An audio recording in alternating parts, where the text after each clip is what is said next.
দৃষ্টিভঙ্গি অনুযায়ী তাদের ইজতিহাদ এবং গবেষণা মতে ওযু লাগবে। অতএব ওযু অবস্থাতে দেওয়াটাই হলো নিরাপদ এবং সতর্কতামূলক, কিন্তু এই সিজদা দেওয়া যাবে। আরেকটা বিষয় হলো, ধরুন আপনার এখন আল্লাহর কাছে খুব দোয়া করতে মন চাইছে। দোয়ার জন্য তিনটা জায়গা হলো সবচেয়ে মোক্ষম। আল্লাহর সব খুব কাছাকাছি গিয়ে একেবারে প্রত্যক্ষভাবে আল্লাহর কাছে কিছু চাইতে চাচ্ছেন, তিনটা সুযোগ আছে। নাম্বার 1, সিজদা। আকরাবু মা ইয়াকুনুল আবদু মির রাব্বিহি ওয়া হুয়া সাজিদ। বান্দা সবচেয়ে আল্লাহর নিকটে যেতে পারে কখন? সিজদা যাওয়ার মাধ্যমে। শেখ আয়েজ আল কারনি, সৌদি আরবের স্কলার এবং বড় আলেম, তিনি বলেছেন যে আরশের পথ হলো নিচে। আরশের পথ কোথায়? নিচে, অর্থাৎ সিজদা দেওয়ার মাধ্যমে। আপনি আরশে যেতে চান, তাহলে সিজদায় লুটিয়ে পড়েন। আল্লাহর খুব নৈকট্য অর্জন করার, আল্লাহর খুব কাছাকাছি যাওয়ার সুযোগ হলো সিজদা। আপনি মন খুলে আল্লাহকে একটু কিছু বলতে চান, দোয়া করতে চান, সিজদায় লুটিয়ে পড়েন। নামাজের বাইরেও সিঙ্গেল সিজদা দেয়া যায়। আল্লাহু আকবার বলে সিজদা দেন, দিয়ে এবার মন খুলে আল্লাহর কাছে আপনার মনের চাওয়া পেশ করেন, এরপরে আপনি উঠে যান। এটা করা যেতে পারে। আল্লাহর কাছে চাওয়ার জন্য খুব কাছাকাছি যেতে চাইলে দ্বিতীয় মাধ্যম হলো ভোর রাত।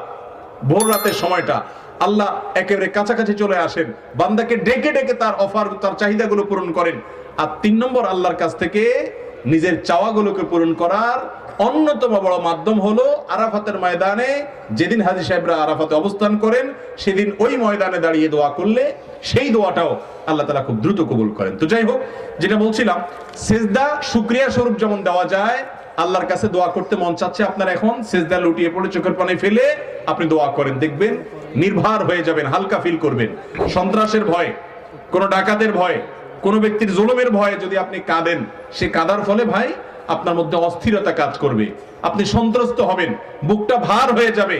আর আল্লাহর ভয়ে একটু চোখের পানি ফেলে দেখেন, সালহাতু সঙ্গে বুদি দিল খারাস আজমুদে এক জামানা খাকে বাস।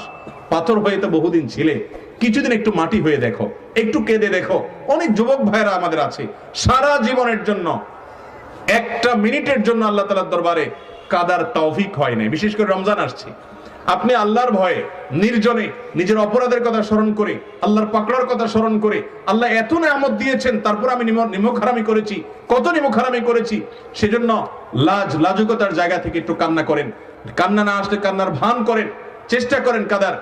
আপনি যদি চোখের পানি ফেলতে পারেন, বিশেষ করে কোনো কারণে পেরেশান আছেন, ডিপ্রেশনে ভুগছেন, দুঃখ কষ্টে আছেন, কারোর কাছে মন খুলে বলতে পারছেন না, বললেও কোনো সমাধান পাচ্ছেন না, সিজদা লুটিয়ে পড়েন।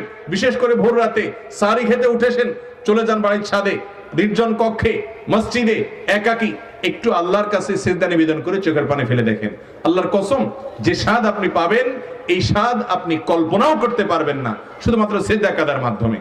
এই জন্য সিঙ্গেল যে সিজদাগুলো দেয়া যায় শুকরিয়া আদায় করা স্বরূপ, দোয়ার জন্য, এগুলো আমাদের জীবন থেকে হারিয়ে গেছে, অথচ অনেক বড় একটা সম্পদ ছিল আমাদের। এই সিজদাগুলো আমরা দেব তো ইনশাআল্লাহ। বিশেষ করে রমাদান আসছে, আমি অনুরোধ করব যে ভোর রাতে আপনি যখন সাহরি খেতে উঠেন, বছরের অন্য সময় পারেন না, ঘুমিয়ে থাকেন, এই সময়টাতে 10টা মিনিট বরাদ্দ রাখেন যে আমি শুধু আল্লাহর সাথে একটু কথা বলবো, মন খুলে সব কথাগুলো আল্লাহকে নিবেদন করব। আপনি দেখেন আপনার মধ্যে এক ধরনের নির্ভরতা কাজ করবে, আস্থা কাজ করবে, আত্মবিশ্বাস কাজ করবে, আপনি নিজে অনেক বেশি হ্যাপি ফিল করবেন, খুশি লাগবে, আপনার মধ্যে এক ধরনের আনন্দ অনুভব হবে দিনভর ইনশাআল্লাহ।